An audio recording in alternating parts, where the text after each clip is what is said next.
Welcome everybody to the first early morning session at WordCamp-Orlando 2015. And today I am going to talk about being an epic failure. So I will very briefly introduce myself. I am Scott Mann. I'm the founder of HighForge. We are a boutique creative agency located here in downtown Orlando, founded in 2001.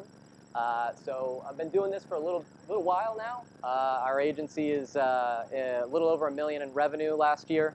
To get to that point, I went through 15 years of basically giving away my business over and over again, repeatedly. And I'm going to go through kind of how that happened, ways that we can stop that from happening, and hopefully ways that we can all work together as a team to not be epic failures. So moving to the free way of giving it away. We're going to talk about the dangers of being too nice. That is probably a genetic thing in my family, being a little too nice. I have a long history of it. The name of our company is HighForge. That name came from when we did a little bit of family background checking. We found some really cool and interesting things going back up the family line, and it turns out that the first business owner in our family was about 700 years ago, and it was a smithy in the Scottish Highlands. I'm going to go out on a limb here and say that that business failed. And I think that's about what's left of it there. So now let's move up into the immediate family. My grandfather, who was born in the 30s, he ran a cement business here in Central Florida for a while. He was everybody's friend.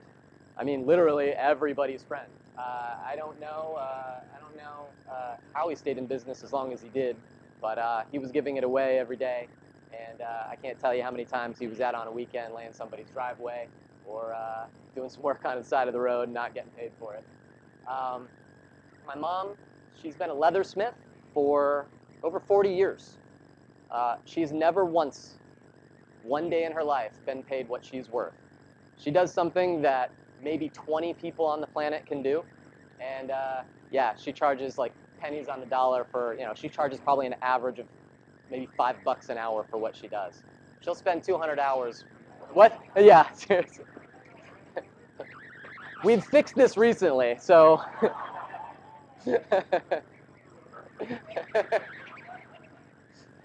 So, and now we'll get to my dad, who was he was a great influence on me. He was actually born in 1929, so I'm one of those people who had a very old dad. He was in his 40s when I was born. But I grew up, every memory I have with my father was giving something to somebody. He was a mechanic. He was known as one of the best mechanics in Central Florida for about 20 years. He used to work on jet engines when he was in the Army. Other mechanics went to him when they couldn't figure things out. Every hitchhiker he ever saw on the side of the road, he picked them up. It didn't matter what they looked like, what they were wearing, what color they were. We stopped, we picked them up, we took them wherever they wanted to go. Anybody with a car with a hood up on the side of the road, it didn't matter if we were late to church. It didn't matter if we were trying to get somewhere, and it didn't matter if if my mom was pregnant in the car and we were going to the, he was still pulling over to help this person on the side of the road. And in fact, he'd probably pull over a lot faster if they looked like that. He was always helping out the ladies. I don't know what's up with that, but. So let's talk a little bit more about the dangers of giving it away. So when you give your business away, when you do something for less than what you're worth, you're giving away respect.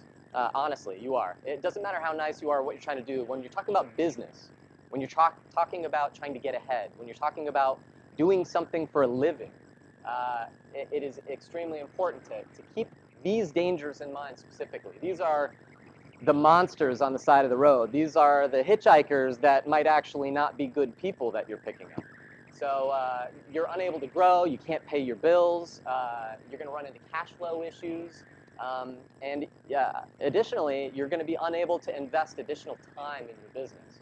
So never forget that that is one of the most important things you can remember in your business. The one thing you can never, ever get back is your time. Make sure you make every minute of it count for something.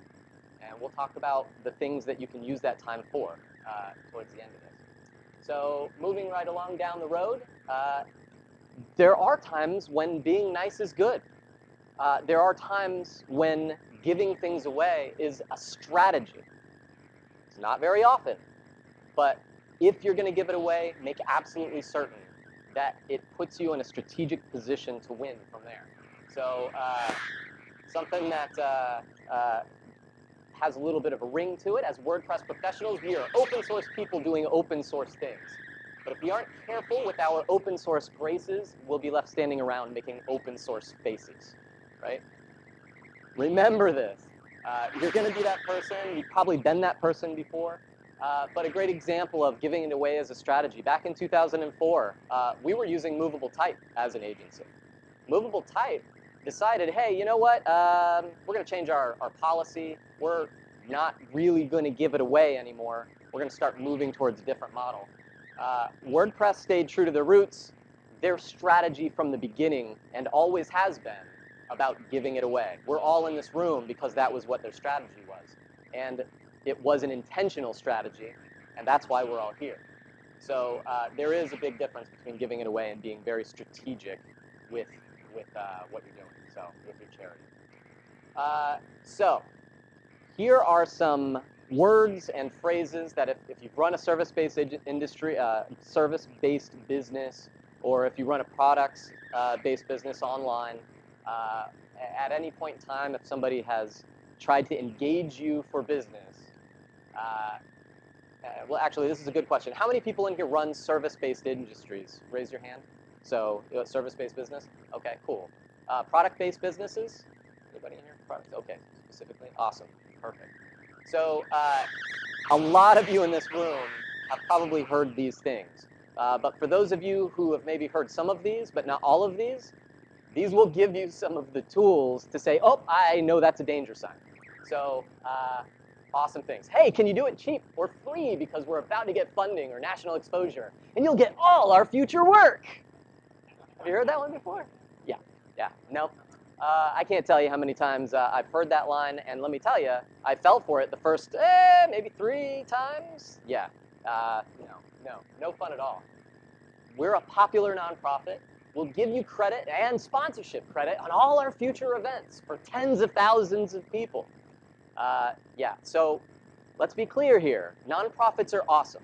We all want to help create a social impact in our community and give back for what we're able to do. But let me tell you, let me be the very first to tell you, if you don't already know this, nonprofits are businesses too. They're absolutely businesses. So don't forget that. And when they come in and try to trade for things, don't give it to them unless there is a very strategic purpose in mind. And I will also say this. The people who go to these nonprofit events are oftentimes not the people who are going to hire your business. So it doesn't matter if millions see that you're a sponsor of that event. You may not get any business from that at all, and nobody in there may care about what you do or why you do it, and it may not help your brand at all. So keep that very closely in mind when you're trading business for exposure. Hey, please help us. Be a hero. Our stuff's broke. We'll pay you later. I promise. Yeah, so, I mean, literally, this just happened to us 2 weeks ago. We had a multi-million-dollar organization here in Orlando hit us. Their WordPress site had been hacked, and everything was broken. And they were like, hey, we're down. We're losing business immediately. Our CEO's giving a presentation tomorrow. Please, we need you to fix this. Invoice us. We'll get you paid right away. My answer to that was, absolutely, no problem. We're ready to get started. You have an invoice in your mailbox right now. If you click the blue button, you can pay immediately. As soon as we get that, we are off to the races. And that worked perfectly. They paid within 10 minutes, and the project went extremely smooth. We had them back up and running same day. We were the heroes, and we got paid. Go back 3 years, very similar event occurred. It was a manufacturing company out of Kissimmee. They were like, hey, fix our broken website. We fixed their website, sent them an invoice. We've never heard from them again. So there's the two sides of the coin. Hey, do this for me on a discount. Do it for me for cheap. And I'll refer you to a lot of big companies I know, and they will pay you full price for what you're going to do. I know a lot of people. Yeah. Yeah. So let me be the first to tell you, yes, they probably do know a lot of people. But the chances of them actually referring any of those people to do business with you are very, very slim. The handful of times I've done this, if I count up all the times that I did it and the amount of times that it turned into additional business, I would say maybe 1 out of 10. So keep that in mind. I would stay away from that. Go ahead and jot it down, and I'll hit you up. We'll have a Q&A session at the end, so get you covered. Yeah. So, and the last one here, I can't afford you. This one has some specific numbers, so you might have an idea of how personal this one might be. I can't afford you, but I'll pay this flat rate of $8,000 for this extremely nebulous scope of work. I promise you, it is way simpler than you think it is. And I promise, I will not be a pain in the ass. Whatever you do, I'm good with it. Okay. You guys probably can see a pattern going on here. But when you're in the moment and you're talking to another human being and they sound so sincere and you want to be a nice person, it is so easy to say yes to that type of work. So yeah, that last one that I did, yeah, we got paid $8,000 for about $25K worth of work on that project. They were, in fact, one of the biggest pains in the ass clients we have ever had in our company. So keep that in mind. All right, so we're going to get back onto the road here, and we're going to talk about discounting. This is one of the ways that you give it away. This is death by 1,000 paper cuts. Discounting, you have no idea. And this is, let me tell you, when I first started, I had a handful of clients. I was discounting left and right. It had no impact. I was getting so much business. Every time I threw a discount out, oh, sold. It was so easy to sell by discounting. 5 years in, I go into my accounting software, I pull up a report, just on a whim, to look at how much business I had discounted over the previous year. The number was staggering. I had no idea. I'd given away $50,000 in business over a year period. Just by saying, yeah, sure, we'll do it for 10% less. Oh, you're a friend of a friend? Yeah, 15% off, nothing to it. You have no idea how much business you're giving away in little tiny nicks and cuts. Had you been able to go back and get the full value for all of that, you would have been in a significant position to hire a new person or grow your business, get bigger offices, invest in new technology, you name it. So you don't want to sell on price. Anytime you give a discount, you are telling somebody, I'm worth less than I told you I was. I'm worth less than I told you that was. Do you see how dangerous that is? That's not only are you reducing the value of what you're selling, but you're also telling the client, hey, I'm kind of a fibber too. That hurts. That destroys your trust. It destroys your integrity, your honesty to the client. It seems small, and it's kind of on a subconscious level, but that's exactly what it turns into. So any reduction on your prices, this also damages your future price integrity. You give a discount once, you better believe it, they're gonna expect it forever. And the second you say, oh, by the way, we need to do full price on the next one, they are suddenly not your best friend in the world. They are not going to be happy. But had you kept your full price start to finish, they would have respect for you. You keep that integrity. They're happy. There's never a moment where they're like, oh, man, I'm getting the rug pulled out from under me. It's a win across the board. And then this is important. There's data on this, a lot of data. Go onto Google. Do a search for double-blind studies on discounting. And what you'll find over and over and over again is that anybody who paid a lot more for something perceived it after the project was done or after they received the product, they perceived it as much more valuable than the people who got the discount. It's amazing, amazing how that works. So moving back down the road, let's go down to some helpful, very specific tactics. These are actionable items. These are ways that you can stay nice, but the key here is just not too nice. It's free this time.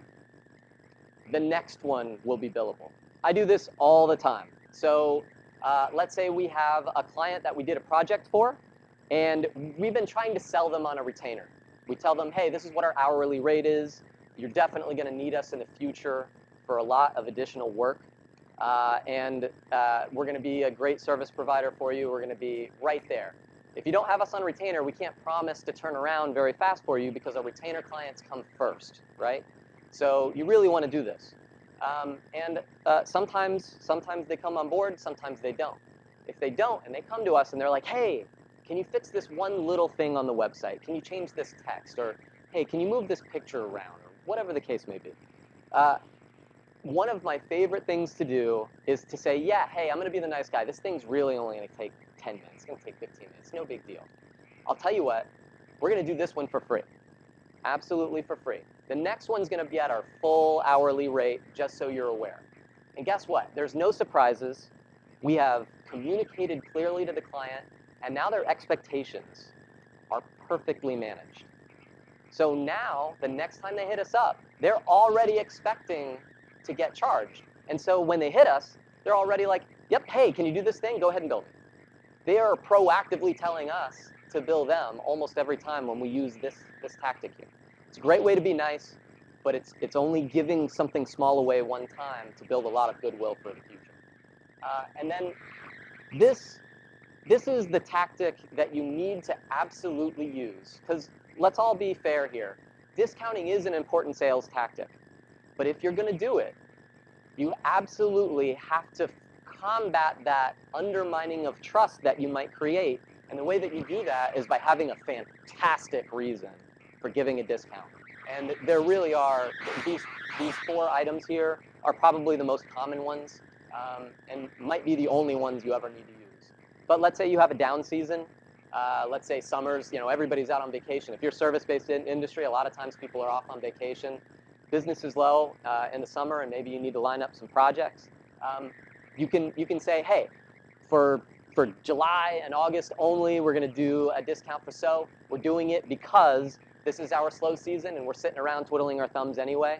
So there's a reason why we're going to give this discount, and it's a good, valid reason. Or, hey, if you come on board with our largest retainer, 40 hours a month of work, or whatever the case may be, we will give you a discount on the hourly based on the volume, because that will allow us to line up resources in a much more cost-effective method. So you just gave them another reason. If you prepay up front in advance, everybody knows cash flow is really important. Let's say it's a really large project, and maybe it's a bigger client who, maybe they're cash flow rich. They're looking for a discount. Maybe they're the type of client that just doesn't want to do business with anybody unless there's a little bit of a discount. Well, I can say, oh yeah, well, hey, it's a $40,000 project. We can do a discount, but only if you pay 100% of the project up front. Most of the time they don't bite, but the fact that we made the offer of the discount makes us look like the good guys. So another great way to be nice without being too nice. Allowing late payments. This is, if you're a quote nice business owner, this is one of the most painful things in the world. Up until 2 years ago, we had an average of between 60 and 100 overdue invoices out at any given time. I'm not the guy who's calling a client saying, hey, where's my money? That's not who I am. I'm not that person. Also, we're a small boutique agency. Every person on my team is a maker and a doer. We don't have administrative staff sitting around chasing people. I'm also not the guy who's going to call collections on a client. That's just not how I work. But let me tell you, I was giving a lot of my business away. It was hurting our cash flow. It was hurting my ability to grow. And a lot of changes had to be made on that level. So when you stretch out payments, you are giving up your control. And here's another, if you're dealing with small businesses especially, this is where it gets really dangerous. If you're stretching out payments with a small business, what happens if that small business owner gets in an accident? goes out of business, gets hit with an IRS audit, goes on vacation, doesn't come back. I mean, these are all things that have happened to us over the years. And let me tell you, when that happens, that stretched out payment becomes you just gave that business away, and there is no way you're ever going to get it back. And let me tell you, small claims court and going to collections, that almost never works. You're wasting your time when you should be making new things and moving on to bigger and better clients. Be wary of net terms.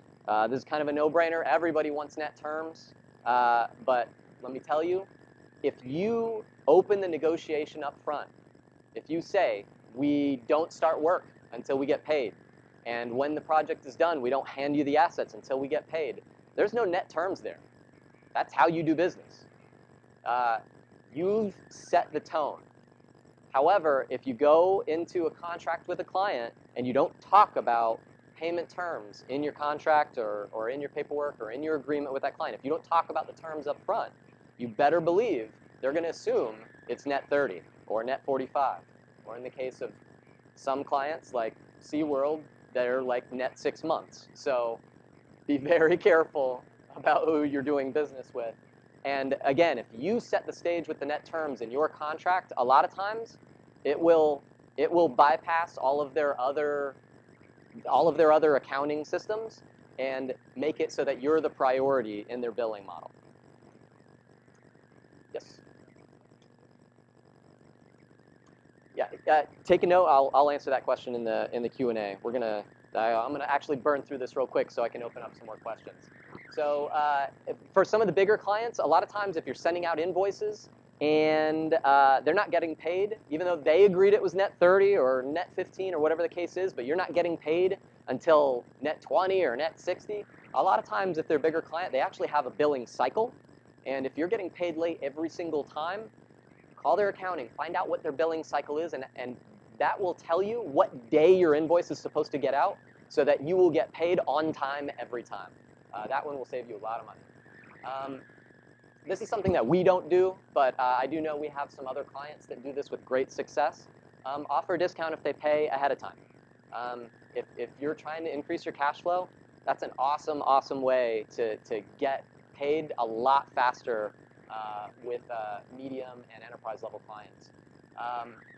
There's a cool local business software as a service company called ViewPost that actually allows you to automate that whole process in your billing cycle so that it automatically gives discounts to clients as they're paying if they pay in advance. So this one's really tough. You know, if you have clients that are always late, but they still eventually pay, those are the hardest clients to get rid of. And let me tell you, it's never going to get fixed. They're always going to be the same. So my advice with these types of clients is to put your foot down and let them make the choice of whether they want to do business with you or not. And that usually works towards a eventually losing the client type scenario. And this is my preferred choice, work towards replacing them with a faster paying client. It's really that simple. And there's no getting around it. So FreshBooks, ViewPost, QuickBooks Payments, and by the way, this thing at the bottom, Invoice Sherpa, that's actually one of the things that helped us go from 60 to 100 late invoices. We're down to about 15 overdue invoices right now because we started using Invoice Sherpa. It basically is the mean guy for me. It's been pretty effective for us. So pretty cool little service. It can tie in with QuickBooks Online or something like that, and it will automatically send out urgent reminders on a regular basis to your clients about those late invoices. If there's anything that I can impart with you today that you take with you, this is one of the most important. As nice people, it's one of the hardest things for us to say, hey, I did you a favor. It's so hard. We just want to get the work done, be awesome at what we do, and move on to the next thing, and fully expect the client to realize how awesome we were and how much above and beyond we went. We just kind of assume that. That's what we are. We're givers in here. We're people pleasers. We want to win. We want to be the nice person all the way through. But let me tell you, this one thing changed the face of my company with our clients more than just about any other thing. When we do a favor now, there's a courtesy call or a courtesy email saying, hey, just wanted to let you know we did this extra thing that wasn't in the scope. We thought it was really important. We didn't want to bill you for it, but we thought you might like to know. Or, hey, nonprofit, I know that you guys needed some help with that poster. I'll tell you what, we're going to do this one no charge because we love what you do and we love your mission, right? We still send them an invoice for our full retail rate, discounted 100%, but they see the number. And let me tell you, every time they come back to us, they're like, oh my gosh. In the past, they were always coming and wanting more and expecting us to be like, yeah, we'll just do it. And they were angry if we ever said no. Ever since we started sending those invoices at 100% discount, every time they call us, it's with humility and it's with grace, and they love us. They're like, thank you so much for that thing you did last time. We want to pay you for this one, because they know how much we're giving away now.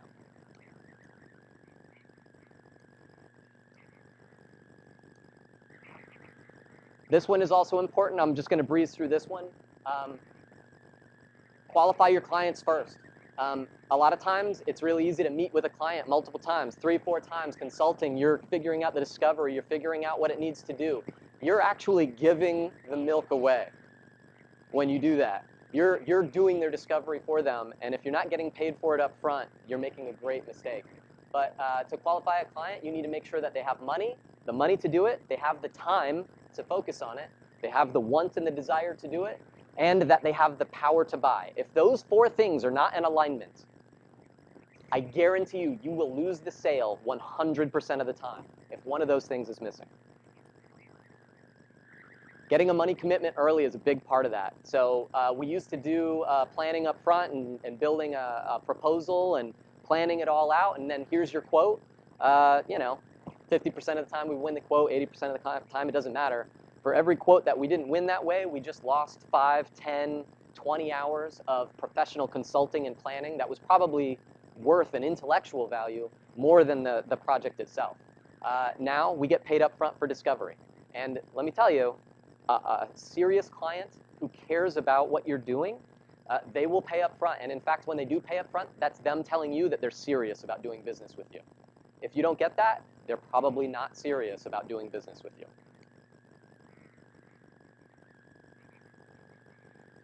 This is just a quick warning because this has been going around lately. I know of a couple small agencies or freelancers that this has happened to. But the most recent one is a quote, deaf client reaching out and wanting you to do something awesome for them. And you'll give them a quote at full retail price. And they will come back and say, hey, awesome, we're sending payment for actually an extra $1,000, right? Okay. The second anybody ever tries to pay you more than what you are actually invoicing them for, I guarantee you 100% that it is a scam every single time.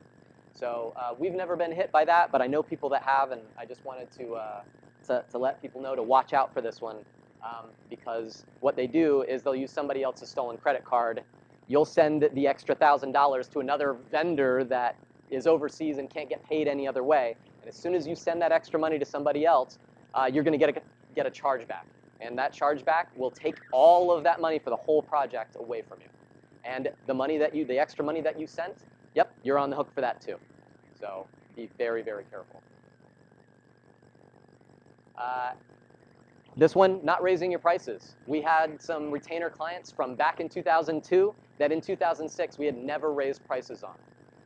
That's another way of being too nice and giving it away. Make sure you train clients up front. When you bring them on board, put them on a retainer that you say every year we are going to review this retainer, or every 6 months, or whatever the case is, and we're going to adjust prices accordingly, whether it's a cost of living increase or whether it's a size of and experience of our business increase, whatever it is. Make sure they know it's coming.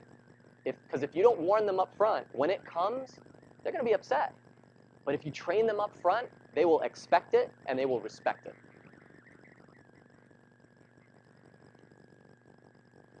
And so going on to the pro bono stuff I touched on earlier, just because you can do something doesn't mean that you should. There are always great nonprofits and friends and family and people that you love and things that you really care about that are going to need your help. Even if you're not able to do it, these are the kind of people that will give you a guilt trip until you eventually do it. Be very careful about that. And the way that I would say that you can fix that is if someone suggests to you that you do something free for them, I suggest that you say no. My recommendation is for you to choose the missions that you want to help. You choose who you want to help. You do the research on the organizations or the people that you're going to help, and you decide, are they a legitimate organization? Are they going to be around for a long time? By helping them, is it going to help my business? Am I going to learn cool things? Am I going to work with cool people that I want to work with? Those are the people you want to give to. Those are the people that you want to do pro bono work for, the ones that you chose. And to wrap it up, there are 3 things that you can get from giving away your time. You can get money, you can get knowledge, and you can get relationships. What I'm going to suggest to you today is that you're automatically going to get knowledge and relationship from every single thing that you do. So why not all 3?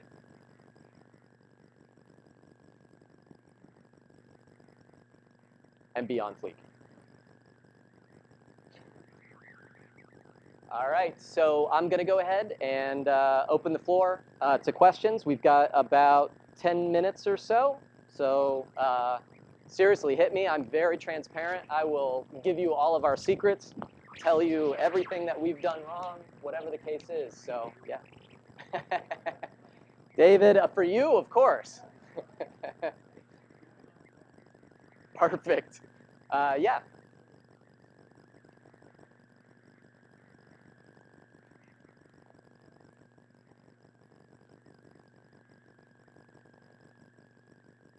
All right, so this is actually an easy one.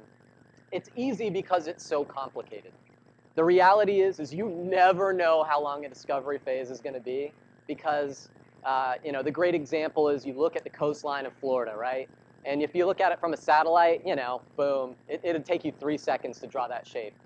If you take that same satellite view and zoom into the coast of Florida, you'll realize it is the most jagged, complicated piece of land on the face of the planet.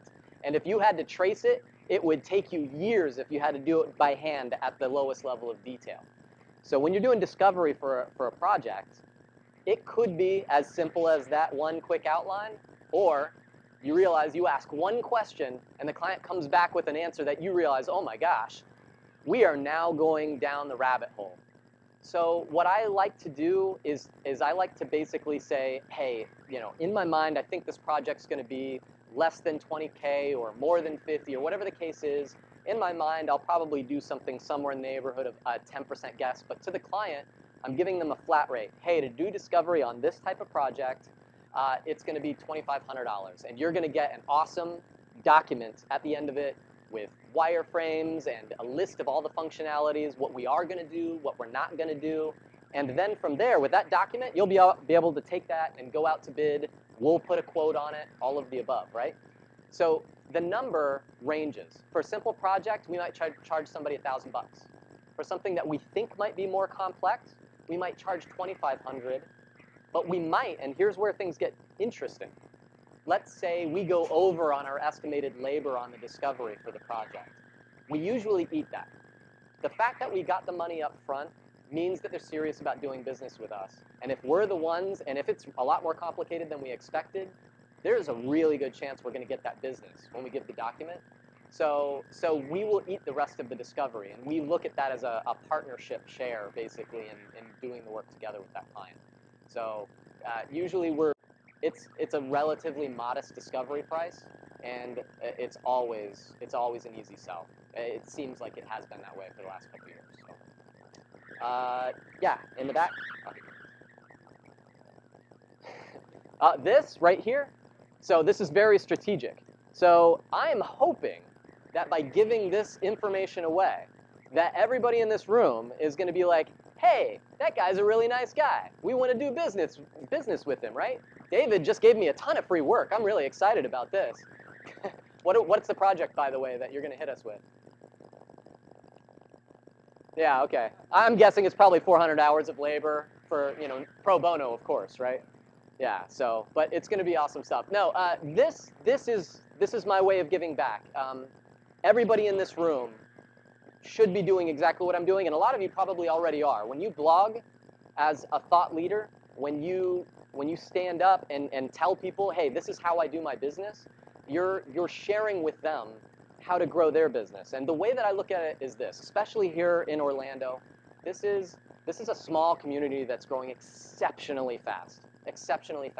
And I believe that by helping even one single business, that raises the waters here in Orlando. And when the waters rise in Orlando, all of the ships in this room will rise with it. And that's why. Yes.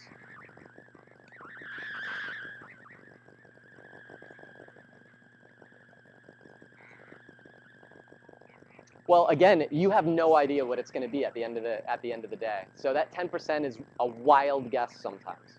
So you can just pick an arbitrary number, and usually you're going to get better and better at choosing what that flat rate discovery fee is.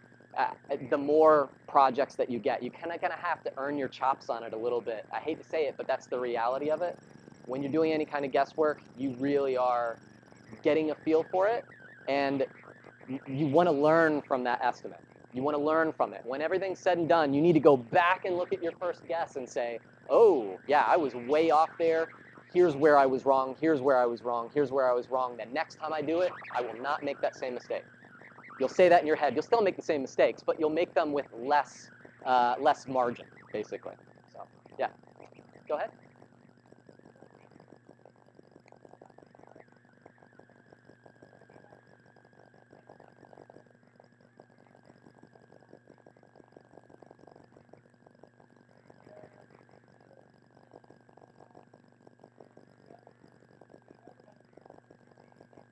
Right.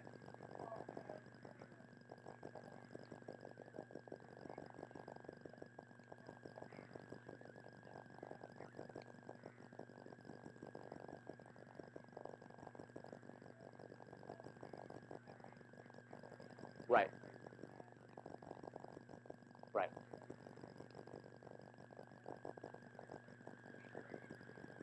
Mm-hmm.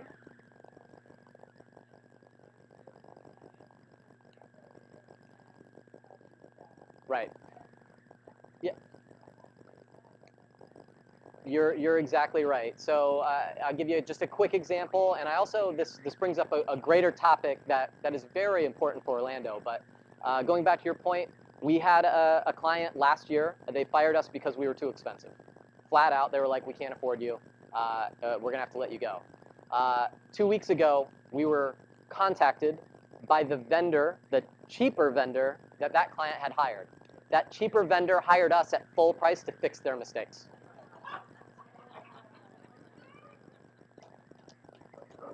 So don't lower your prices, stick to your guns. But there's one more thing I want to say here, which is that in Orlando, there is, and this may hold true in a lot of cities, but in Orlando, there is kind of a culture of jacking your vendors down, like undercutting your vendors. Like everybody wants a deal in Orlando. You go to a place like New York, and they're like proud that they're paying their agency top rates. They're like, oh, you're only paying your agency that? Ew. Orlando has a deal culture, right? It's up to all of us in this room to help change that culture. So let's all work together to just choose what our value is. So yeah, Chris?